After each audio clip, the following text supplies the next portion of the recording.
Akasitrahana hatrany ianao tompoko lasy tompoko vavy manjoy ny fahitalavitra matv amin'ity alahady hariva ity fotoana izay hanomezana anao indray ireo vaovao misongadina eo amin'ny sehatra ny fanatanjahantena tamin'ity herinandro ity sy tamin'ity farany herinandro ity.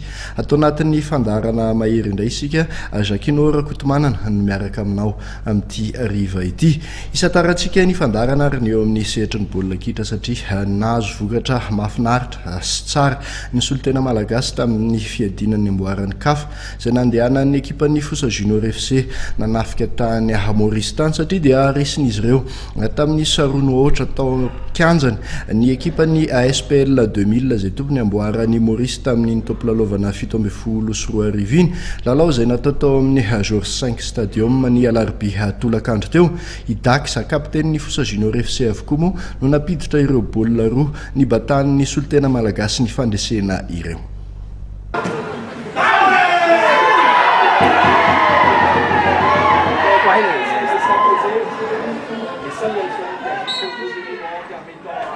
Efa any amin'ny fidinana fahatelo ny tongotra ilan'ny ekipan'ny Fosa Junior FC avy eto Madagasikara amin'ny fiadinan'ny amboaran'ny CAF.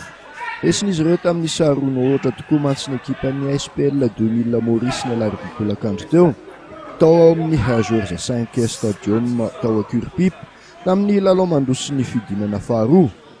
I Dax kapteny avokoa no napiditra ireo baolina roa ireo amin'ny solitena malagasy teo amin'ny minitra fahadimy telopolo sy fahaefatra amby dimapolo.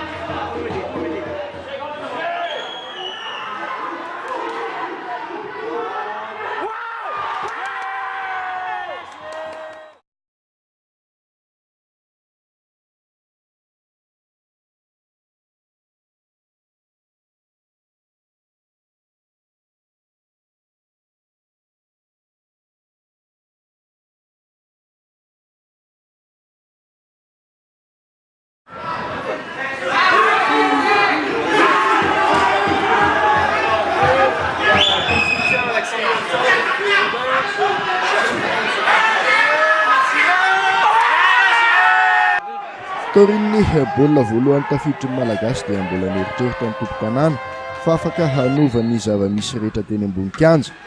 Nanimba ny kajikajin'izy ireo anefa ny baolina faharoa nampidiriny Dax ka nampiravoravo tanàna azy ireo. Ny aloha ireo baolina roa ireo dia efa natafiditra baolina ny Fosa Junior FC teo amin'ny minitra faha 20 saingy ny laviny mpitsara.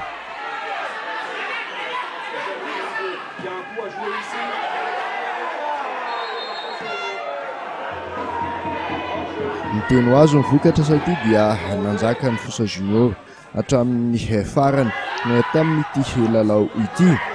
Tranga izay mbola manapirofo fa ambony kokoa ny litany baolina kitra malagasy mihoatra amin'ny any Mauricianina.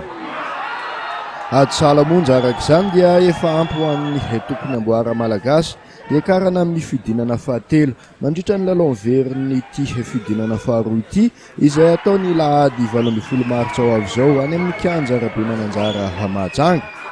Tahaka ny teo amin'ny fidinana voalohany nanano tamin'ny ekipan'ny AFC Leopard Vankenia dia tombony goavana ho an'ny Fosa Junior FC hatrany ny fampidirana baolina tany tanin'olona.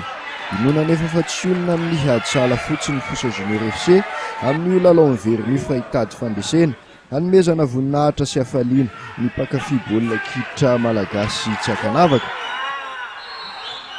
Tsara ny manamarika farambola afaka eo amin'ny fidinana fahatelo ny Fosa Junior FC dia hiatrika ny fifaninanana isambondrona amin'ity fiadinan'ny amboaran'ny CAF ity.